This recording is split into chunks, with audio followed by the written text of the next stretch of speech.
Assalamualaikum warahmatullahi wabarakatuh. Bertemu lagi dengan saya Ismi Isnaini.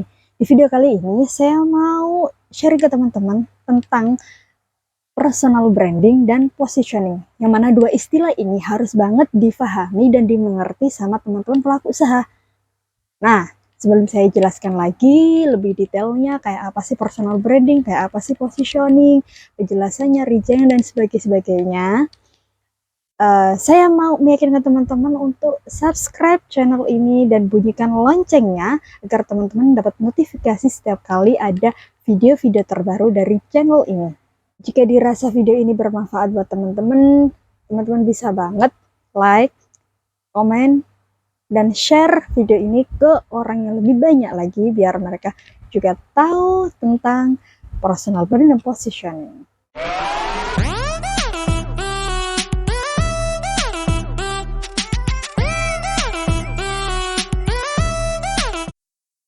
Baik teman-teman, personal branding dan positioning. Mungkin teman-teman, sebagian teman-teman sudah mengenal, sudah tahu, sudah paham tentang istilah-istilah ini. Tapi untuk teman-teman yang baru banget bisnis, usaha, mungkin istilah-istilah ini masih asing di telinga teman-teman.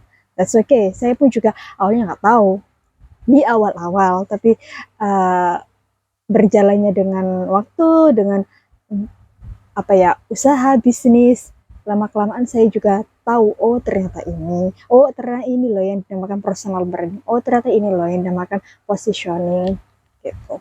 Oke teman-teman, kita awali dengan personal branding dulu. Apa sih personal branding itu? Oke, di sini saya merangkum beberapa penjelasan dari beberapa expert dan saya jelasin dengan bahasa saya sendiri biar teman-teman bisa mengerti, lebih bisa menangkap lah artinya itu apa. Oke, personal branding itu bisa dikatakan dengan strategi untuk membangun citra diri di tengah-tengah masyarakat, atau bisa juga sebuah proses di mana teman-teman bisa membentuk atau membuat persepsi dan persepsi di mata masyarakat, di mana persepsi-persepsi itu bisa dikategorikan bisa keahlian, kemudian prestasi, atau kepribadian dan lain-lainnya. Sudah paham? Belum? Masih bingung tentang itu? Oke, saya kasih contoh seperti ini deh. Ketika saya menyebutkan nama ini, apa yang ada di benak teman-teman? Ketika saya menyebutkan Agnes Monica, kira-kira yang di benak teman-teman itu apa? Teman-teman menggambarkan Agnes Monica itu apa?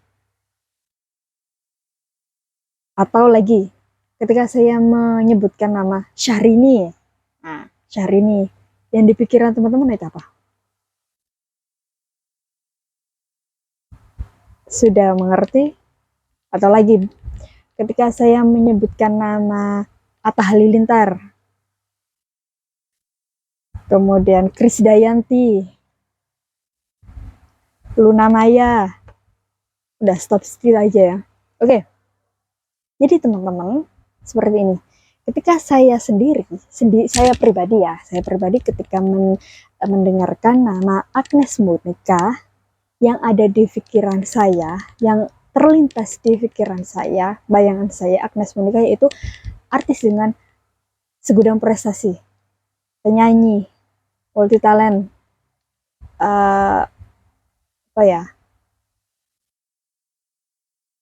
artis yang tanpa kontroversi, banyak prestasi. Itu yang ada di pikiran saya ketika saya mendengarkan nama Agnes Monica. Kalau Krisdayanti, beliau diva, penyanyi dengan suara merdu, berkualitas, prestasi. Atau ketika saya mendengarkan nama Atta Halilintar, yang terlintas dalam pikiran saya, YouTuber, konten kreator,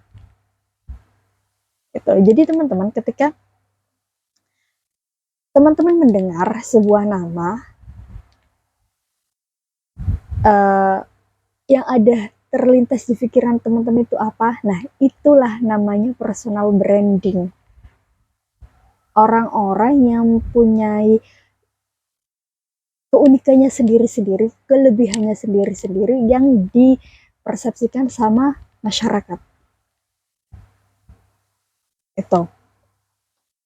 Sudah paham sampai sini ya? Jadi, personal branding itu membentuk persepsi orang-orang, membentuk citra diri kita di tengah masyarakat tentang siapa kita. Saya pernah membuat survei ala-ala saya sendiri. Saya pernah membuat survei di mana saya tanya ke teman-teman. Waktu itu saya lagi aktif di Facebook ya. Di Facebook saya tanya ke teman-teman saya di Facebook, saya bilang gini, ketika teman-teman mendengar Ismi Isnaini yang terlintas di teman-teman, yang diingat sama teman-teman tentang Ismi Isnaini itu apa? Banyak, kalau saya hitung secara apa ya, persen gitu, 80% lah ketika mendengar nama Ismi Isnaini yang mereka ingat adalah Rajaba gitu. Jadi Ismi Isnaini itu Rajaba gitu. Jadi Ismi Isnaini sama Rajaba itu ibaratnya tidak bisa dipisahkan gitu loh. Nah, ketika mereka mendengarkan Ismi Isnaini, banyak banget yang langsung keinget sama Rajaba. Oh, owner Rajaba gitu. Bisa difahami ya teman-teman maksudnya personal branding ini? Oke. Semoga paham. Dan untuk selanjutnya yaitu step-step untuk langkah-langkah untuk membangun personal branding itu apa? Yang pertama, teman-teman harus mengenali diri teman-teman sendiri. Teman-teman itu orangnya kayak apa? Teman-teman itu orangnya bagaimana? Jadi, apa ya? Unggulkan kelebihan teman-teman. Banyak banget orang-orang terdekat saya sih yang saya kenal gitu. Ketika mereka ditanya kelebihan mereka, mereka bingung, kelebihan saya apa ya? Kayak ngerasa apa ya? Ngerasa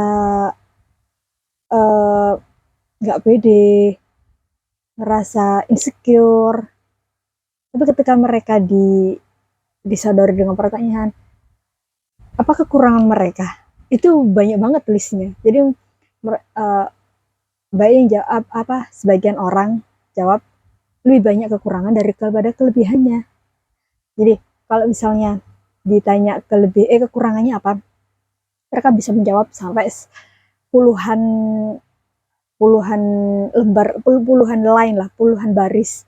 Mereka itu kurang pede, minder, dan lain-lainnya. Padahal sebenarnya harusnya fokus ke kelebihannya. Kelebihan, pas setiap orang itu pasti punya kekurangan dan kelebihan. Nah, kelebihannya ini loh yang harus ditonjolkan, jangan kekurangannya. Gitu. Tuh. Kemudian yang kedua, ini nyambung ya yang pertama yang kedua ini. Jadi ketika teman-teman sudah mengenali teman-teman sendiri itu seperti apa, tahu kelebihan kekurangannya itu apa, tunjukkan. Yang kedua ini poinnya, tunjukkan kelebihan teman-teman itu apa.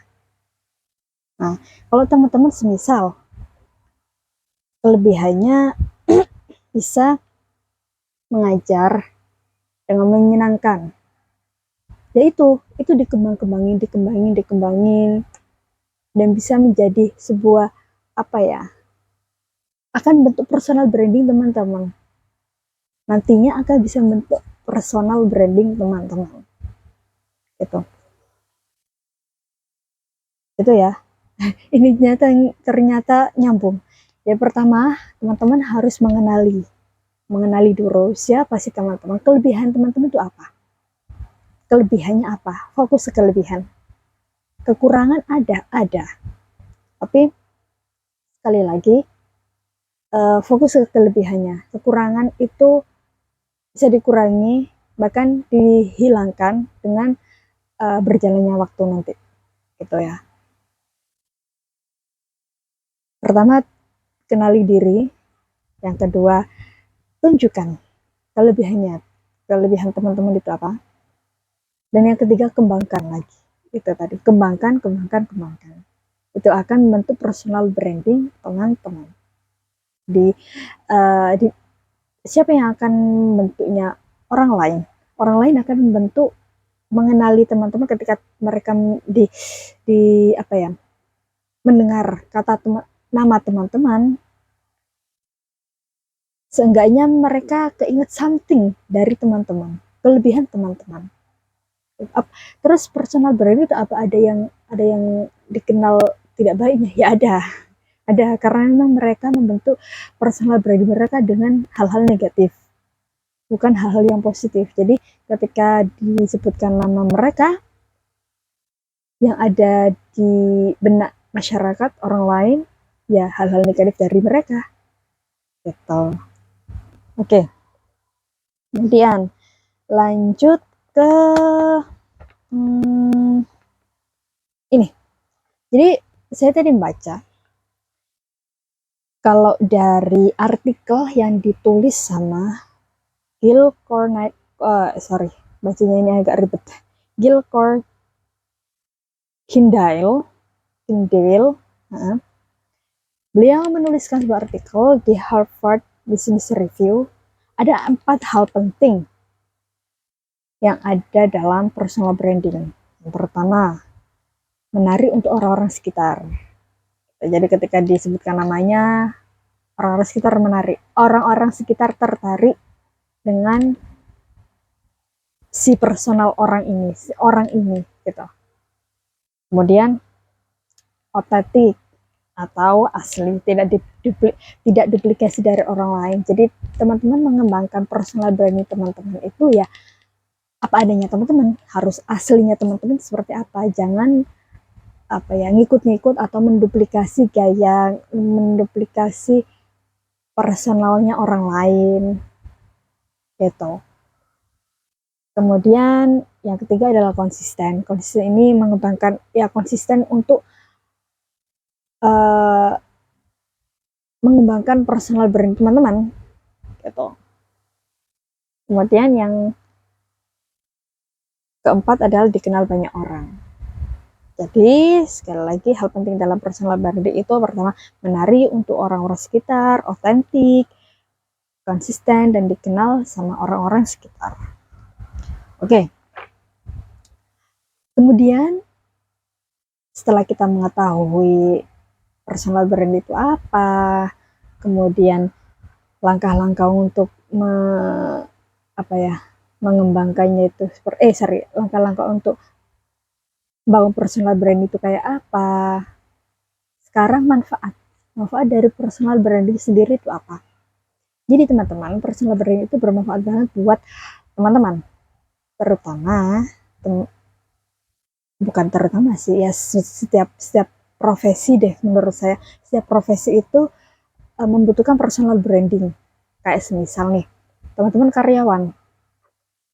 seorang karyawan, bukan pebisnis.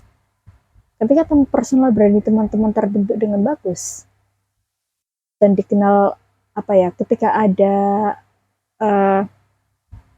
promosi posisi, teman-teman bisa dipromosikan sama atasan untuk dikasih posisi yang lebih tinggi lagi. Nah, itu salah satu manfaat dari personal branding. Oke, di sini saya merangkum ada 1, 2, 3, 4, 5. Ada 5 manfaat dari personal branding. Yang pertama itu menjadi pembeda. Jadi teman-teman, setiap orang itu unik. Setiap orang itu punya kekurangan dan kelebihannya masing-masing. Jadi adanya personal branding itu adalah untuk membedakan antara orang satu dengan orang lainnya. Semisal Krisdayanti sama Agnes Monica, ini dua-duanya adalah penyanyi. Dua-duanya penyanyi yang berprestasi. Penyanyi yang bukan abal-abal. Agnes Monica dengan go internasionalnya, kemudian Krisdayanti dengan predikat divanya. Dua-duanya ini artis yang penyanyi yang sukses di dunia entertainment. Tapi mereka punya personal branding sendiri-sendiri dan juga mereka berbeda gitu. Jadi meskipun sama-sama penyanyi tetap ada pembedanya. Karena setiap orang itu unik, setiap orang itu punya kekurangan dan kelebihannya. Gitu. Kemudian yang kedua adalah daya tarik untuk promosi. Nah itu tadi, seperti yang saya ceritakan di awal, kalau teman-teman bukan pelaku bisnis, teman-teman hanya karyawan di sebuah perusahaan, ketika teman-teman bisa membentuk personal brand teman-teman bagus, atasan tertarik dengan teman-teman, dan mereka bisa mempromosikan teman-teman untuk ada di posisi yang lebih atas lagi. Gitu. Kemudian yang ketiga adalah prestis dan jaminan kualitas. Jadi gini teman-teman, maksudnya seperti apa? Jadi ketika teman-teman mempunyai kelebihan, teman-teman ahli di bidang apa ya? Di bidang suatu bidang lah. Nah, tapi ketika teman-teman personal brandingnya kurang kuat, meskipun teman-teman ahli di bidang itu, dan di mana ada orang yang membutuhkan jasa teman-teman sebenarnya, tapi karena personal branding tidak kuat, maka nggak ada yang ngelirik teman-teman, nggak ada yang merekomendasikan teman-teman. Jadi istilahnya diremehkan gitu loh, diremehkan karena tidak punya personal branding gitu. Oke, kemudian yang keempat adalah pengendali sekitar. Pengendali sekitar itu maksudnya apa? Magnet. Jadi ketika orang sudah mempunyai personal branding yang kuat, dia itu bisa menjadi magnet orang-orang sekitar. Seperti ini, seperti tadi Agnes Monica. Banyak banget yang ngefans, banyak banget yang tertarik sama Agnes Monica. Jadi ketika beliau ketika beliau membuka konser, mau berapa ratus, berapa ribu tiket bakal terjual habis. Karena ya itu personal brandingnya itu kuat. Jadi image yang ditanamkan Agnes ke masyarakat sekitar itu bagus lah. Nah, jadi ketika ada konser dia, maka banyak banget yang tertarik dan ya tidak mau berapapun harganya, ya mereka mau melihat konser dia karena memang dia kan berposisi dalam dunia musik gitu. Kemudian yang terakhir adalah jalan untuk peluang baru. Maksudnya apa? Jadi seperti ini. Ketika teman-teman nih butuh link, butuh butuh kerjasama sama orang lain, semisal nih saya Raja mau produksi hijab, cari vendor produksi gamis. Raja mau produksi gamis tapi nggak produksi sendiri, mau kerjasama dengan vendor gitu kan. Nah, saya sebagai ownernya memilih salah satu vendor yang mana vendor ini terkenal dengan kualitasnya yang bagus. Nah, saya cari-cari informasi, semisal owner dari vendor ini kenal saya, ngerti saya, dan beliau sering dengar dengan nama saya, semisal seperti itu, nama Ismisna ini. Akhirnya ketika sebenarnya untuk mencapai ke sana itu agak susah. Nah, karena mereka mengenal ownernya, bukan mengenal secara langsung ya, pernah dengar pernah dengar nama saya, akhirnya order langsung menghubungi, dengan mudahnya menghubungi. Yang tadinya sulit, yang tadinya nggak mudah, yang tadinya ribet lah. Karena hanya dengan personal branding, beliau kenal saya, bukan kenal secara langsung, beliau pernah mendengar saya dan tertarik, karena semisal sini, saya karena sering lihat konten YouTube saya, semisal seperti itu, mereka tertarik dan mau langsung ACC untuk kerjasama gitu. Jadi sekali lagi, untuk membangun personal branding itu sangat dibutuhkan gitu. Oke, sebenarnya masih banyak banget penjelasan tentang personal branding ini, tapi saya hanya menjelaskan sekilas. Nanti teman-teman bisa mencari sendiri, atau next time saya akan sharing lebih dalam lagi tentang personal branding. Tapi setidaknya saya mau menjelaskan tentang segitu manfaatnya, segitu besar efeknya ketika teman-teman sudah mempunyai personal branding. Sampai teman saya pernah share, pernah ngobrol lah, diskusi sama teman-teman. Salah satu teman saya pernah nyeletuk, kalau personal branding kamu sudah bagus, kamu mau jual apapun itu, kamu bakal laris, kamu bakal, orang akan percaya dengan produk kamu gitu. Bahkan sekalipun kamu mau jual racun tikus pun kamu bakal laku keras gitu. Jadi teman-teman, mulai sekarang bangun personal branding teman-teman, bangun image teman-teman untuk masyarakat. Teman-teman mau dikenal masyarakat itu sebagai apa? Cara bangunnya ya sekarang kan semuanya serba online, serba berlaku media sosial, jadi ya cukup dengan media sosial. Enggak cuma media sosial aja sih, kalau ketemu langsung ya itu, jadi kepribadiannya ya benar-benar kepribadian teman-teman asli, bukan palsu gitu. Oke. Yang kedua, selanjutnya kita akan bahas tentang positioning. Personal branding, positioning ini untuk ini sih, untuk pelaku usaha gitu. Untuk pelaku usaha, personal branding, positioning ini benar-benar bisa dikatakan saling bersambungan lah gitu. Oke, teman-teman, di sini saya mau menjelaskan ada beberapa poin tentang positioning. Oke, positioning itu adalah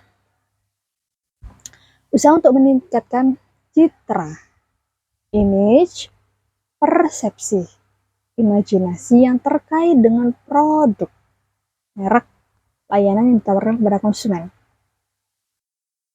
Jadi di sini kalau personal branding itu tadi fokusnya ke diri, ke orang, ke owner, ke karyawan, orang-orang itu sendiri, pelaku maksudnya, yang melakukan, yang beraktivitas itu, orangnya gitu. Personal branding itu masuk ke orangnya.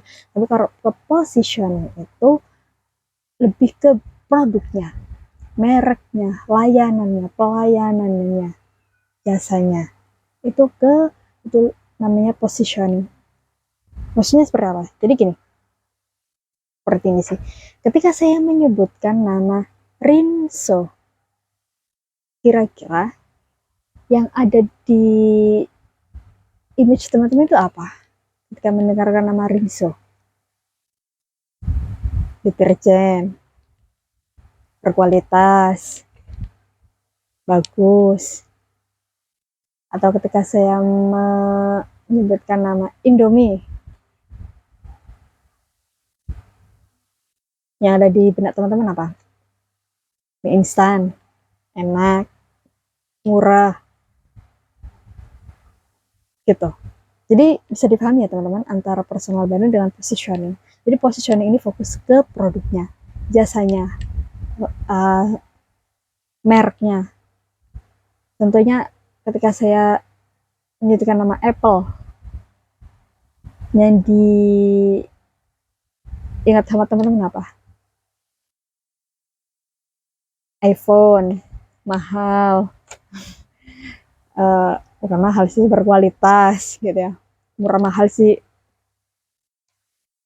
uh, tergantung dengan apa ya, kemampuan. Kemudian MacBook gitu ya teman-teman. Jadi ketika teman-teman mendengarkan nama suatu produk yang diikut sama teman-teman itu apa, itu namanya positioning gitu. Nah, kemudian jadi tujuannya positioning itu apa? Sebegitu pentingnyakah positioning untuk sebuah produk? Nah, tujuannya adalah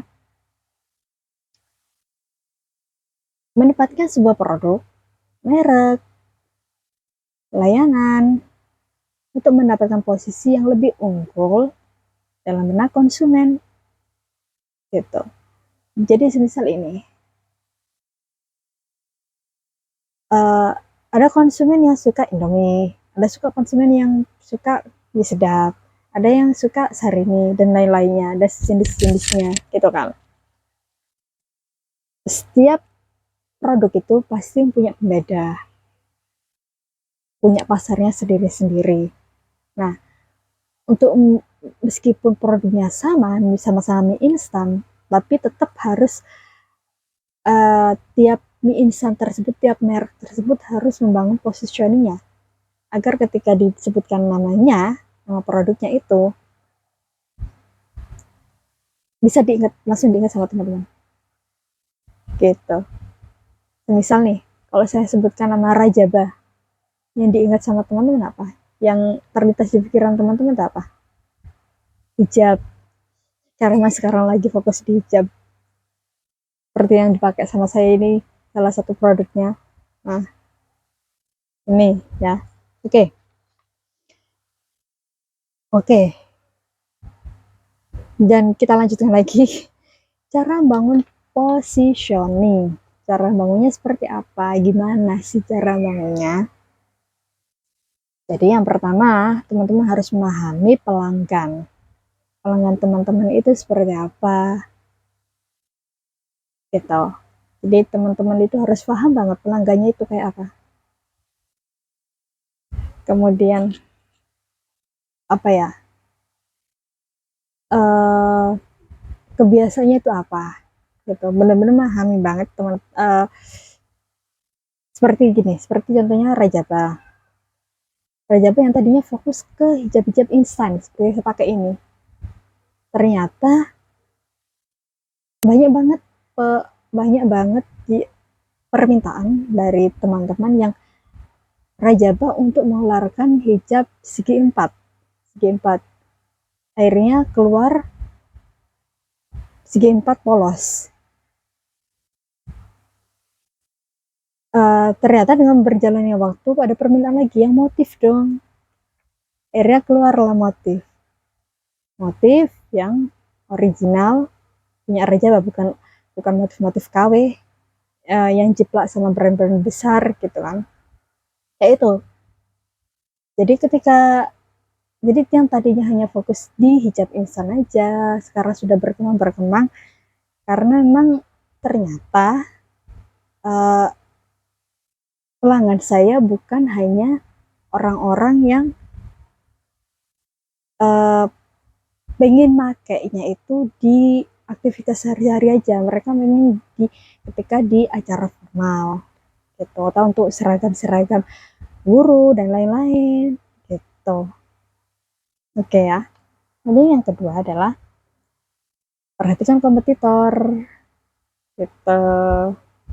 Jadi semisal kompetitor ini tidak akan pernah bisa dipisahkan dari sebuah bisnis, karena tiap ada produk baru pasti akan bermunculan kompetitor.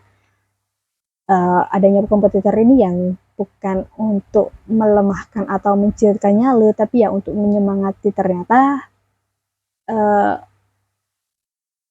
apa ya, kita harus mengembangkan produk kita lagi, mengembangkan lagi agar positioning kita lebih kuat gitu. Kemudian meningkatkan image produk. Jadi seperti yang saya sebutkan tadi, saya ceritakan tadi tentang Rajab yang tadinya hanya instan daily, ya karena ada permintaan, kemudian kebiasaan pelanggan juga, saya memahami pelanggan saya, akhirnya saya meningkatkan lagi produk Rajab. Jadi beberapa produk yang hanya tadinya instan jadi ada square, kemudian bisa bermotif, sampai original motifnya sendiri gitu. Dan yang terakhir adalah penentuan harga. Jadi teman-teman, ketika punya positioning yang kuat, positioning yang bagus, konsumen tidak akan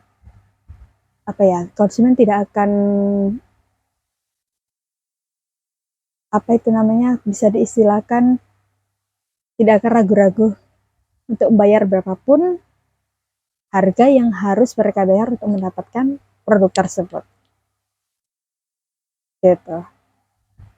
Jadi ketika positioningnya ini udah bagus, sudah image-nya udah bagus, berapapun harga yang ditawarkan akan laku juga, akan dibayar sama konsumen.